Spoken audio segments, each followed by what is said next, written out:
85% orang di dunia benci sama kerjaannya. 85% dari 1 miliar lebih orang benci sama yang dilakukannya setiap harinya. Berdasarkan riset dari Gallup. Anda gimana? Benci nggak? Jika Anda ingin mengubah hidup, ubah hidup Anda dengan 4 hal ini. Pertama, rasa muak. Muaklah dengan hidup Anda. Karena saya ketemu entrepreneur sukses dan saya tanya, "Bu, kenapa Ibu bisa sukses?" Dia bilang, "Coach, ini cerita saya. Satu hari, saya minta uang sama suami saya 100.000 buat beli susu untuk anak kita yang masih balita. Suami bukan hanya nggak ngasih, tapi malah menuduh saya boros. Detik itu, saya bersumpah nggak mau lagi minta duit sama dia."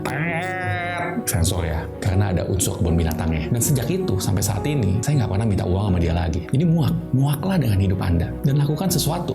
Muak walaupun negatif, tapi bisa menjadi sesuatu energi yang kuat banget kalau Anda jalanin. Hal kedua, buat sebuah keputusan. 3 keputusan besar hari ini bakal mengubah hidup Anda. Keputusan yang Anda akan jalani.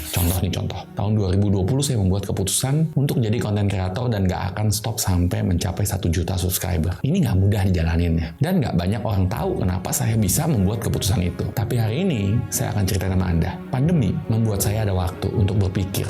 Salah satunya tentang anak. Anak saya masih kecil dan banyak orang tua, terutama ayah ya, yang tidak dekat dan tidak dapat mengajar anaknya, terutama di kalangan pengusaha. Bisa jadi karena terlalu sibuk dan hal lainnya. Hal ini membuat saya memutuskan untuk mendedikasikan YouTube saya untuk anak saya sebagai suatu hal yang positif, pengajaran. Gimana bisa saja ketika saya meninggal, dia akan bisa mendengarkan saya, mendengar hal positif, belajar dari ayahnya ketika dia mau. Ini bensin yang membuat saya terus berjalan. Bukan AdSense, bukan jumlah subscriber atau views, tapi saya akan meninggalkan YouTube ini sebagai sebuah legacy positif untuk keturunan saya. Jadi guys, buatlah sebuah keputusan yang punya arti buat Anda sekarang, hari ini. Hal ketiga, keinginan. Pengen akan sesuatu. Pengen banget akan sesuatu. Sampai bisa ke bawah mimpi. Ada satu teman saya, dulunya gemuk. Hampir 100 kilo. Satu saat dia cerita, "Yud, saya pengen kurus." Dia tunjukin saya video perempuan yang perutnya rata.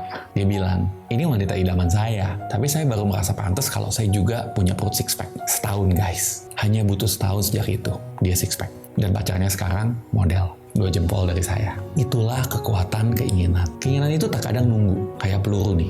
Tapi ketika ditembakkan, dia akan lari dan menembus rintangan. Pemantiknya kita nggak tahu. Bisa jadi lagu, bisa jadi film, bisa jadi suatu kejadian, workshop, apapun itu. Sesuatu yang Anda anggap penting, itu yang akan memantik Anda. Di kasus teman saya, itu adalah sebuah video. Jadi selalulah terbuka dengan pengalaman, eksperimen, coba banyak hal. Anda nggak akan tahu mana yang akan membuat Anda terbang. Boom, buka diri Anda. Jangan batasi, apalagi ngebatasin dengan tembok-tembok yang negatif ya. Don't. Hal terakhir, komitmen. Apa artinya? Janji kepada diri Anda sendiri untuk tidak akan pernah menyerah. Nggak gampang, tapi bisa. Contoh. Tapi sebelum itu subscribe dulu dong, oke? Ada seorang pengusaha bernama Tirto. Dihina, dibilang nggak mungkin, diragukan, dianggap gila. Produk pertamanya dijual dengan harga 75 perak pada tahun 1974. Harga tersebut hampir 2 kali lipat lebih mahal daripada harga bensin pada waktu itu. Tapi ide yang dianggap gila itu bertahan hingga 4 tahun berikutnya. Meski permintaan pasar masih sangat rendah, lebih gilanya harganya malah dinaikkan 3 kali lipat. Gila, tapi sukses. Produk itu bernama Aqua. Komitmen. Jangan pernah menyerah. Sampai kapan? Sampai Anda dapatkan komitmen Anda. Lakukan ini, ubah hidup Anda. Saya Coach Yudi Chandra, salam miliarder.